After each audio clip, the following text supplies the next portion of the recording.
سیدنا امام حسین علیہ السلام نے ارشاد فرمایا، خبردار تم ان لوگوں میں سے نہ ہونا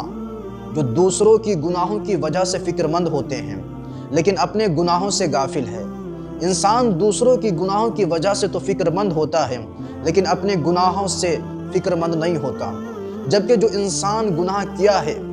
جس کے بارے میں فکر مند ہوتا ہوں اس نے گناہ کیا ہے یا نہیں کیا ہے، مجھے یقین بھی نہیں ہے اس کے بارے میں کہ اس نے یہ گناہ کیا ہے یا نہیں کیا ہے، لیکن مجھے اپنے بارے میں تو یقین ہے کہ میں نے یہ گناہ کیا ہے۔